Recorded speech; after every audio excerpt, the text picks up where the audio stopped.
টানা বৃষ্টিতে ভোগান্তির এমন চিত্র ফেনী শহরের শহীদুল্লাহ কায়সার সড়ক এলাকা। গত দুদিনের টানা বৃষ্টিতে ফেনী শহরের বেশিরভাগ এলাকায় দেখা দিয়েছে জলাবদ্ধতা।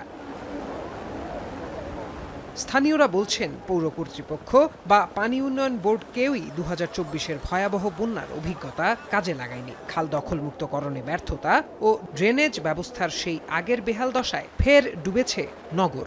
২০২৪-এর যে বন্যা হচ্ছে, আমাদের আসলে ওইখান থেকে আমরা শিক্ষা নিতে পারি নাই।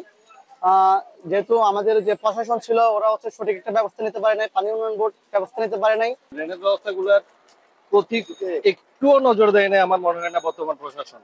যদি নজর দিত, আমার মনে হয় না এই সামান্য বৃষ্টিতে এরকম পানি উঠতো। বাঁধগুলোর নির্মাণ হয় নাই, আবার ড্রেনেজ ব্যবস্থার কোনো উন্নতি হয় নাই।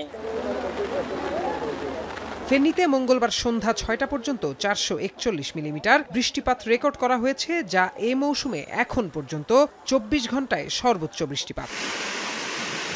যার প্রভাবে সীমান্তবর্তী মুহুরী, কহুয়া ও সিলোনিয়া নদীর ১১ স্থানে বাঁধে ভাঙন দেখা দিয়েছে।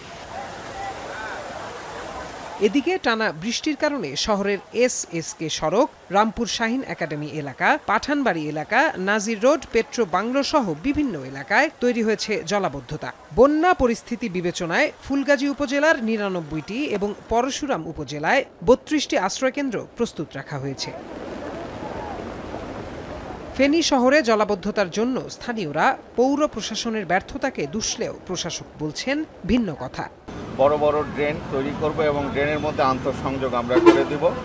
তবে আমাদের এই ড্রেনগুলি তো আলটিমেটলি আমাদের খালে, নদীতে এবং সমুদ্রে যেয়ে পড়েছে। এই যে দীর্ঘ যাত্রাপথ, এখানে যেন কোনো প্রতিবন্ধকতা না থাকে, এই জন্য সংশ্লিষ্ট যে ডিপার্টমেন্টগুলি আছে তাদের সঙ্গে আমাদের এই কার্যক্রমের সমন্বয় করতে হবে।